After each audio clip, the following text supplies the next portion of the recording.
As far as the eye can see, water like an ocean. Waves litter the surface. Among them, numerous small boats, powered by shallow engines, race back and forth. Every now and again, you can see a touch of green on the horizon. A village surrounded by lush trees. Each one is like an island on this vast expanse of water. Like a sea dotted with small islands. This breathtaking view is of Halti Beel in Nature.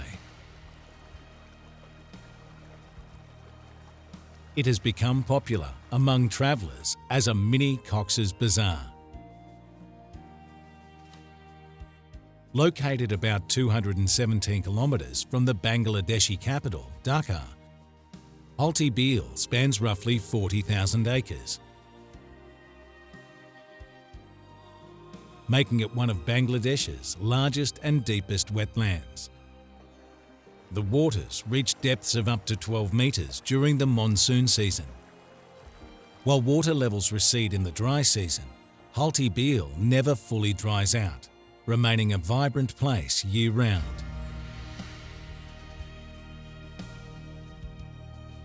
The Beel's name can be dated back to the British colonial era, when a unique bird species, the Halti, lived on these waters. British officials frequently visited for bird hunting, leading to the name Halti Beel. During the monsoon season, Halti Beel becomes a tourist trap, with visitors flocking to Batul Ghat every day. By afternoon, thousands gather, drawn to the water that stretches as far as the eye can see. During this season, boats become the lifeline for these communities, serving as the only transportation to and from the villages. For the nearly 300,000 residents living around Halti Beel, everything in life is intertwined with this wetland. Fisheries, agriculture and tourism drive the local economy.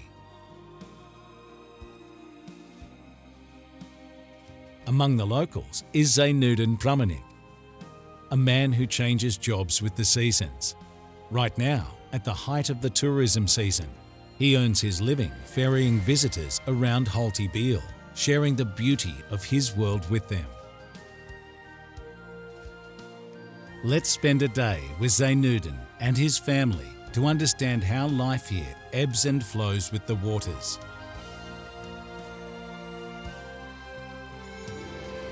Though isolated by water for most of the year, the residents of Halti Beel find peace and purpose here, rewarded by the beauty of one of Bangladesh's largest and most dynamic wetlands. Welcome to Halti Beel, a world where water shapes everything.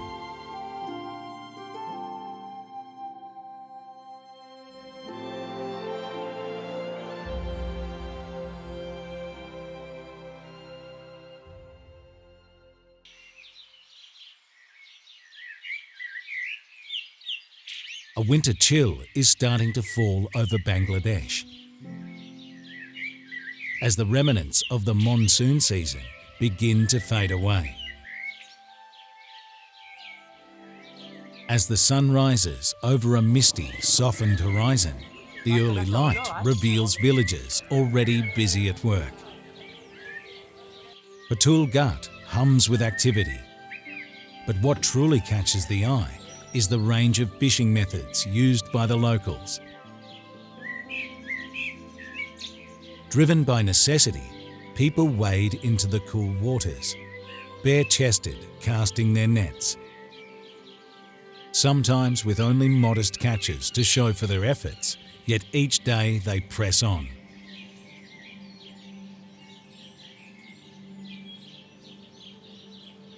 Zaynuddin's day begins shortly after sunrise, when he feeds his 2 cows in the cattle shed. Nearly every family in these villages is able to keep livestock due to the hay harvested in the dry season. After feeding his cows, Zaynuddin brings out his fishing net. There are several species of local fish found in the Beel, and catching fish is an easy way to feed one's family.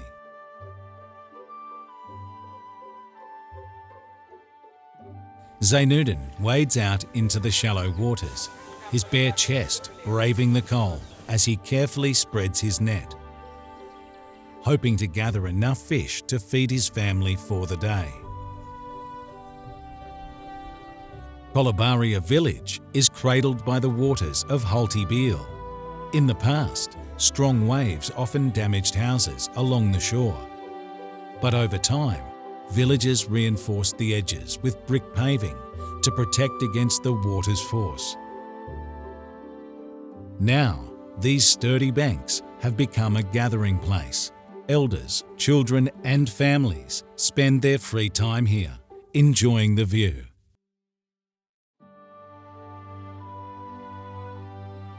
Today, the banks are bustling as villagers stack hay harvested from paddy fields.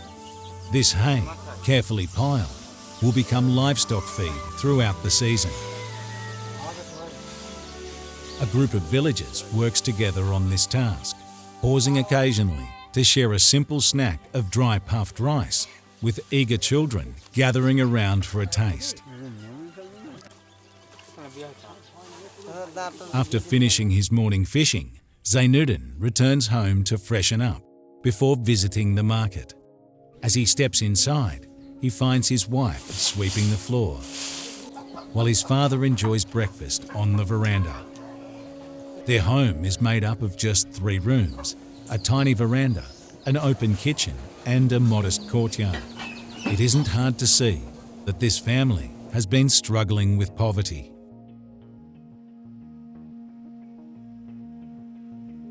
Zaynuddin's household includes 4 members: himself, his wife, their daughter Annika, and his father. Annika, though able to move around, has a disability. This means she needs assistance with even simple daily tasks.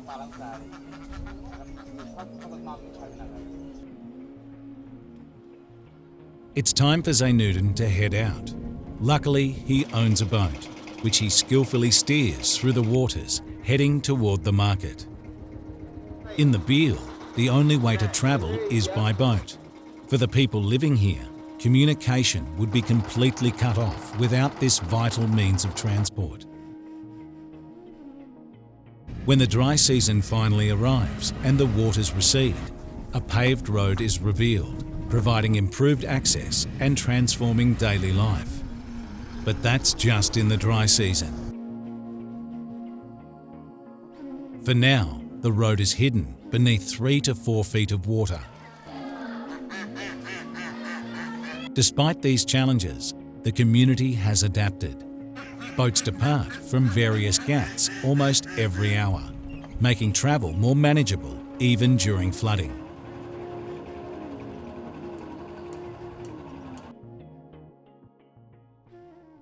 Meanwhile, it's time for school, and children from the village gather in groups, excitedly setting off for their classes.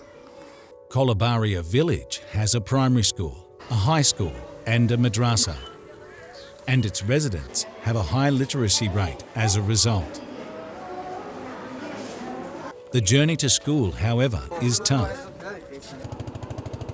After making their way through the narrow village paths, the children must cross a bamboo bridge. Although the crossing can be perilous, the children are used to the challenge. Older kids move across confidently, while younger ones take extra care to avoid falling into the water. Once they've crossed, the children wait at the ghat for a boat. During the dry season, they can walk right to school, but for now, the waters force them to travel by boat. When it finally arrives, the children excitedly scramble aboard, their laughter ringing out. With everyone on board, they set off towards school, ready for a day of learning and adventure. Though modest in size, the school has a good reputation in the region. Students travel from distant villages just to attend classes that are more than worth sometimes perilous journeys. Some children gather on the veranda and others chat in the classrooms as they wait for assembly to begin. When assembly time arrives, the students line up to sing the national anthem, recite prayers and take oaths. After assembly, everyone returns to their classrooms for lessons. The teachers enter and the day's learning begins.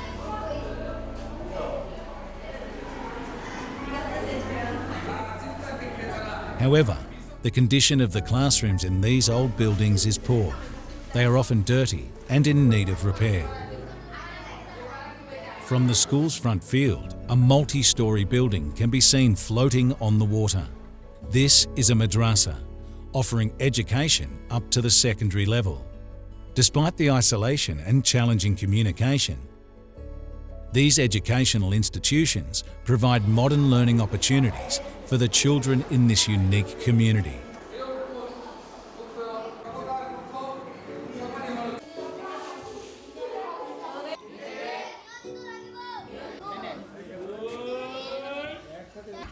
Zaynuddin, meanwhile, arrives at the market. Fresh vegetables are plentiful today, and he takes his time, carefully examining each option. After picking up what he needs, he pays the vendor and finds a small tea stall nearby, where many locals gather. Sipping his drink, Zaynuddin takes in the scene around him before heading home.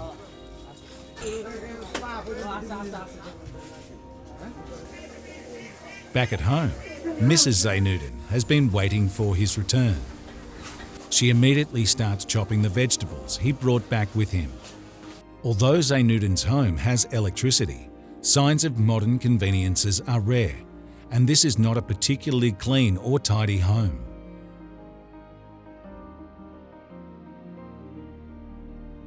Their courtyard is damp and muddy, with a poultry house nearby. The space feels chaotic, with telltale signs of poverty in every corner. From the bedroom to the kitchen, they manage to survive with only the essentials, lacking many of the comforts that others might take for granted.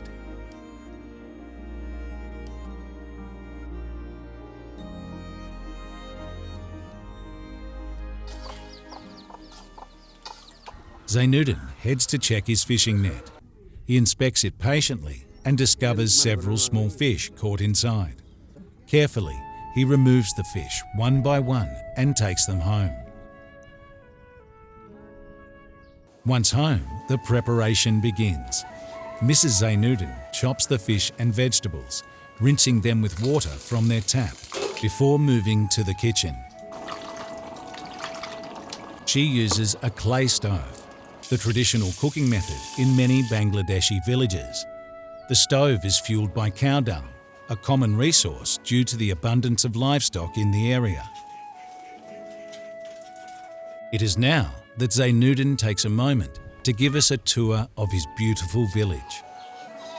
There are no vehicles here. Instead, narrow footpaths weave between the houses. Despite the limited space in the alleys, villagers grow various vegetable crops. Almost every home has some sort of livestock, including ducks, chickens, and even pigeons. The simplicity of life might sound depressing to some, but here it shines on the villagers' faces. There is little fear of thieves or robbers, and boats are peacefully tied along the shore, which is a source of great pride for this community. The village, relatively isolated, still has several shops. Some even offer modern, computer-based services. While exploring, we come across the only salon in the village, made of thatch, but still serving the community well. The one thing missing, however, is medical facilities.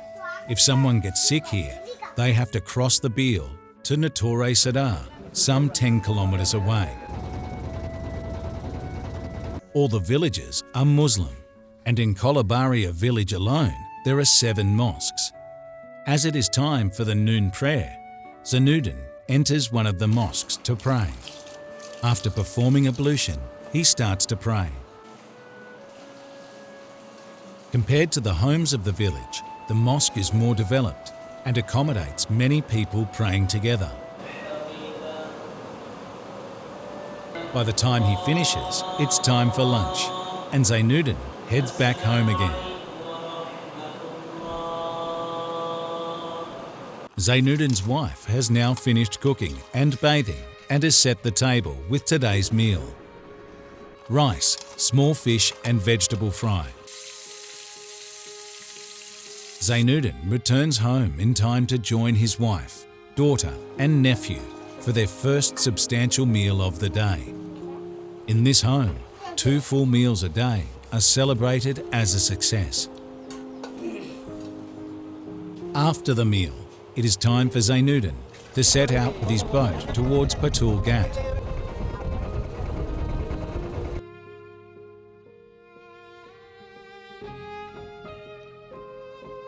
For many tourists, both from Bangladesh and beyond, Patul Ghat is a beautiful destination. The northern region of the country lacks access to the sea, making a beach feel like a distant dream. However, Halti Beel is the next best thing. The vast waters and gentle waves of the Beel lift spirits like the waves of the sea would. A host of different shops and hotels have popped up in Patul Ghat as a result of this tourism. Every day, thousands of visitors come to Halti Beel to enjoy the beautiful surroundings. Embracing the seaside vibe, locals have affectionately dubbed it Mini Cox's Bazaar. Tourists primarily visit this place to ride boats and explore the waters of the Beel.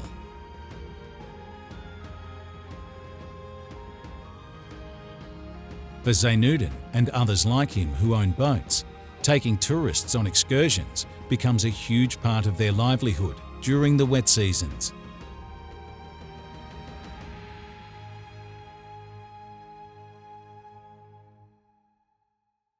Every day, before the afternoon, Zaynuddin arrives at the Ghat with his boat, joined by many others like him who moor their boats, waiting for tourists. As afternoon approaches, tourists start to flock in. Boats are typically rented for 1 to 2 hours, and people climb aboard without concern for any potential danger. Zaynuddin starts looking for passengers, calling out for a while until his boat fills with tourists. It's time to set off into the vast waters of the Beel. The distant sky seeming to merge seamlessly with it. Passengers of all ages enjoy the beauty of the Beel in their own ways. Some sit in quiet admiration of the creator's marvelous work, while others pose for photos or dip their hands into the water, relishing the experience. However, there is a lack of safety measures on these boats. A lack of regulations has led to several drownings. The increase in boats has also caused more water pollution, which has impacted the fish population. In the centre of the Beel is a raised paved area where tourists typically stop to explore the surroundings.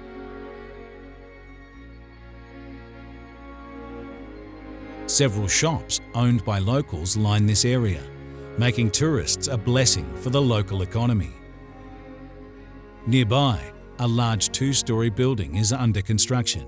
A local MP is developing a modern hotel for visitors.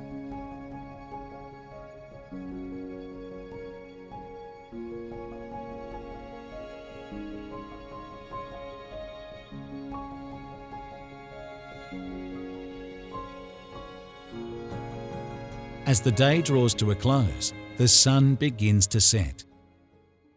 A cool breeze sweeps across the water, and the last rays of sunlight shimmer on the surface.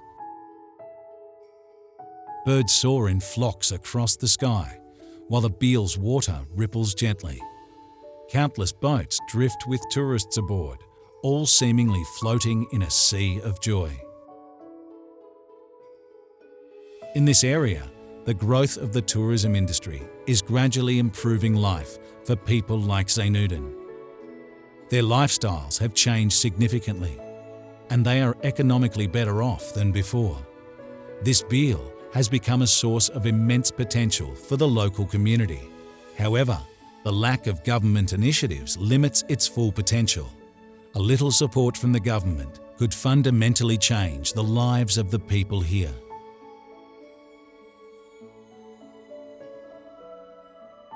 After about an hour of touring, Zaynuddin drops off his passengers at the ghat. It's almost evening, and Zaynuddin hears the call to prayer from Maghrib, taking a moment in his boat to pray.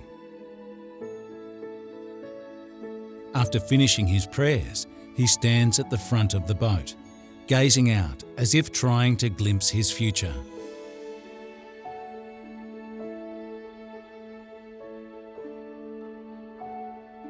Another day of struggle has come to an end, and now he must return to his family.